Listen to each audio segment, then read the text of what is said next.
Okay, so it looks like we're recording again. I just thought I'd show you. This is my 2009 Buick Lucerne. As you'll notice, I bought me the silver branding for the word Lucerne. Mounted that on the side of my car right there. You can kind of see how it's positioned on the door. That's where most other branding is. Then I went and bought the CXL Special Edition branding tag that comes. Both of these are going to be on your back bumper, and I mounted mine right here on the back of the quarter panel, and that's what mine looks like mounted back there.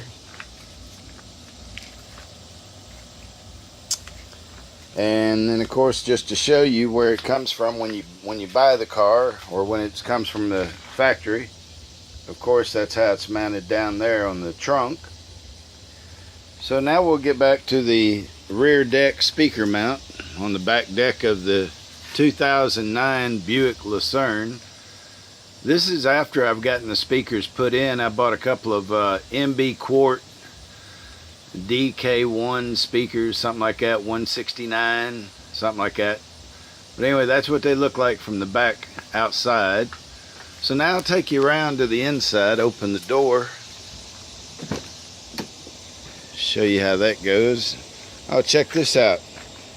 If you're into fancying up your car, I went to Car ID and bought an aftermarket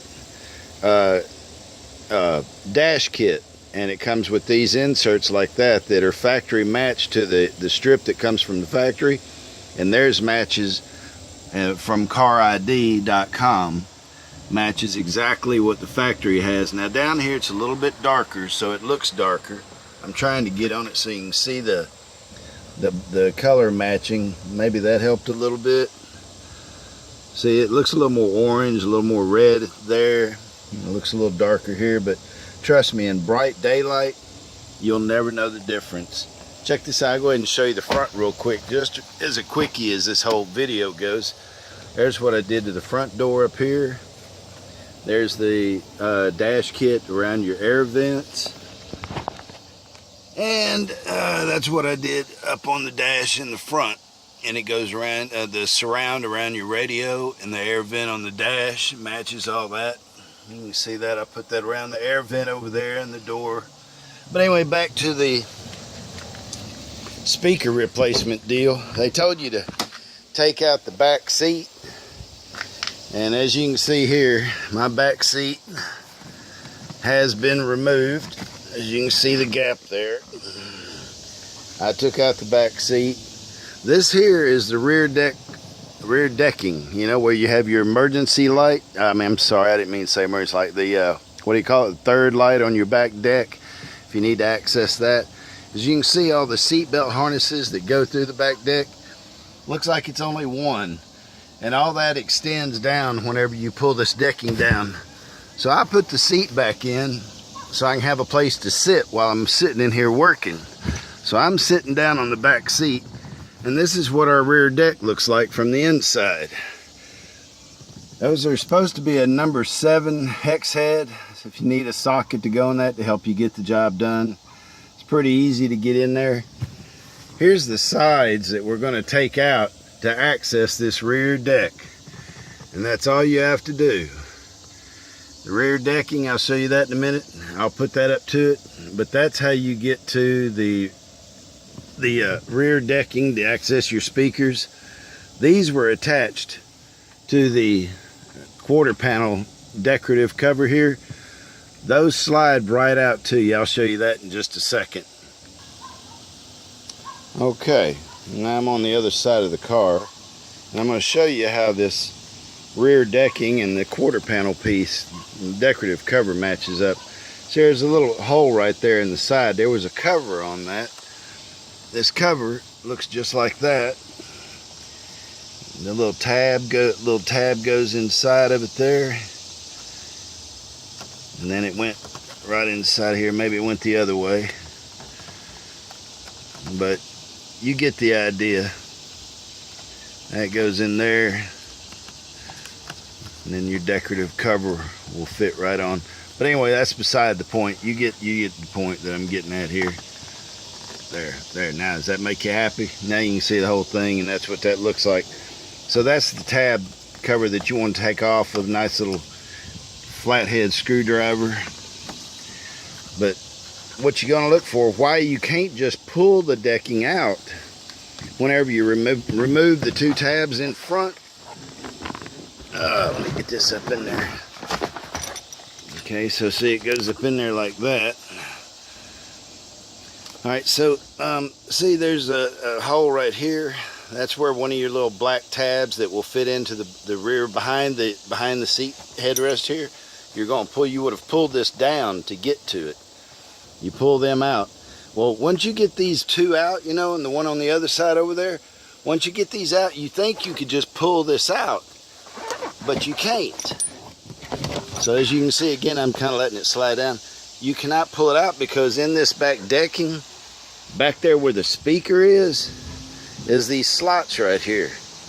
These slots are made for whenever you're putting this back together, that's got to fit in there.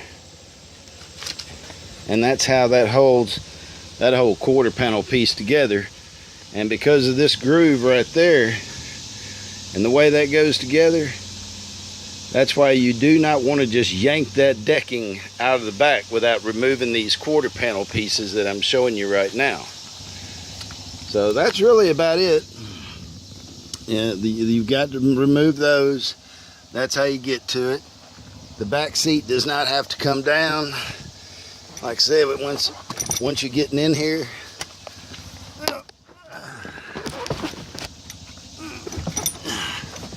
when you go to put all this back together and you got your speakers in, you're just gonna work that up in there, just like that.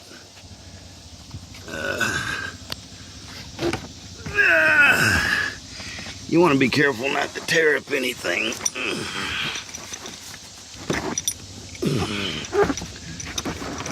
You got some wires from your airbag compression kits. Those where these canisters are. That's where the air pressure comes from when your airbag deploys. Those canisters right there. So don't mess with that. Don't detach any of that. But I was just showing you how this all fits back in. So you want to take your time, push all that back in, tuck it back in behind the seat, you know, back behind here. Put your little black tabs back in. Put your side panels back on. Being careful to make sure you observe this tab goes into the slot back there. You know, when you're putting it in back there, make sure that it goes into that slot. And then you do have these tabs that are on the back here. I was showing you the white pieces that are in the body of the vehicle. I would suggest when you're putting it back together, take your white tabs out. I don't know if I can get these out now. Yeah, it's gonna be a hassle to get that out while I'm trying to film this. But take this little white tab here, take it out with your needle nose or whatever you're using to pull it out with. And I would say use some Elmer's glue and mount the thing in there like as if it were put together. Use a little bit of Elmer's glue to hold that tight so it'll stay in that groove. Then when you slide all this back together up in here, when you're trying to slide it all back together, you'll have a way that these pins will line up with the marks there. And then once it's in, and now you're going to have to pull this stuff back here. You're going to have to pull all this back. And you got to kind of be forceful. It's tight. But pull that back and that's how you're going to, it's going to help you slide these side pieces in.